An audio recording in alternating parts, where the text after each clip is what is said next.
So I think you know what's coming. Let's code the double node. We now know how it's going to work. Let's code it.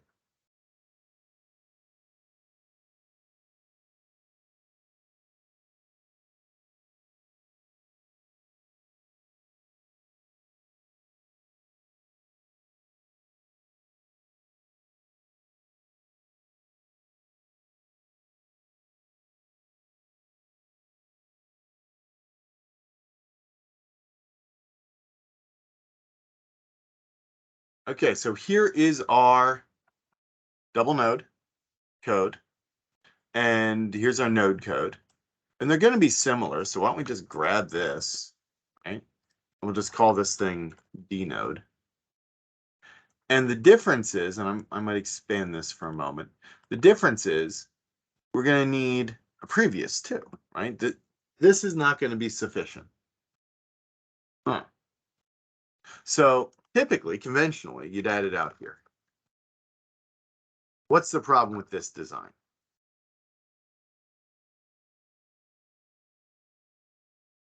Well, it doesn't make any sense, right? Our diagram looks like we got previous, then element, then next. But our previous, right, this thing is element, then next. Well, there's nothing that says that we can't change the order. And I would strongly recommend that we do, because as much as our old convention of the element comes first and then the next node comes second, as much as that's ingrained, this comparison to the diagram is ingrained more. So let's roll with this, right? And we can just, well, we've got this new previous node, so we're going to create a pointer. And we're good, right? And we don't need to alter this. We don't need to alter this, and this is fine, right? I mean, we're going to have to add a get previous. And then we can have the same behavior for our set next, right? And we can just grab that and copy, and we'll throw that in there, and we'll throw that there, and we'll throw that there, and we'll throw that there, and we'll grab that, and done, right? That's great. Except that's a lot of copying and pasting.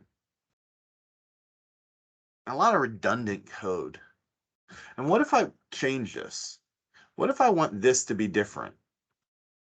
But I want it to be different here. Now I got to change it 2 places. So some of you probably already know where I'm going with this. Is there a better way?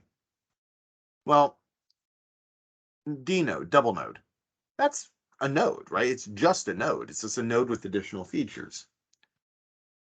Do we have anything to use that we can use with that? Well, yeah, we could just inherit from the node, right? And we'll save, and we'll grab the Python shell, and we'll come over here, and we'll run it, and we'll get red. Node is not defined. It's defined here.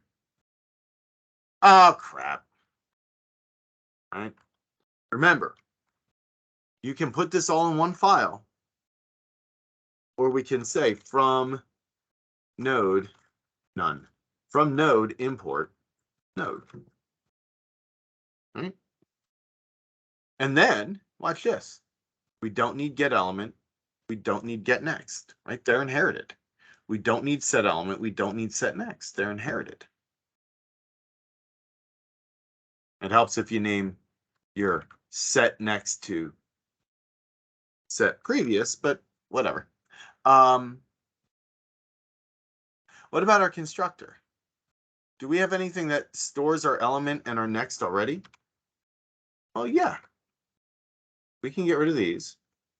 And we can just say, hey, we're going to call the superclasses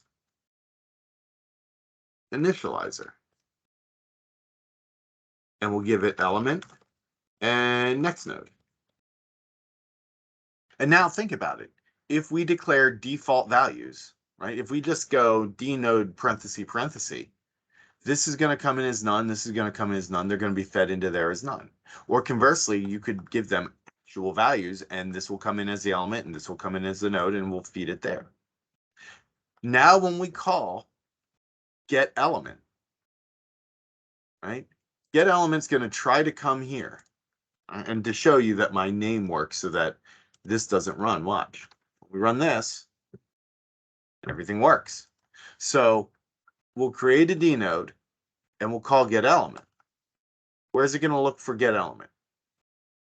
It's going to look here, but it's not here, is it? So it's going to go, okay, did we inherit from anything? Oh, let's go up here. Hey, look. There it is. And then it's going to try to return element. Well, our initializer came in here and defined them, so it exists. So this is it. This is all we need to do. This is clean code.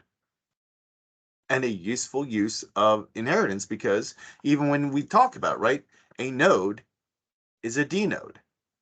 And when we say is a, we're implying subclass. So the system works.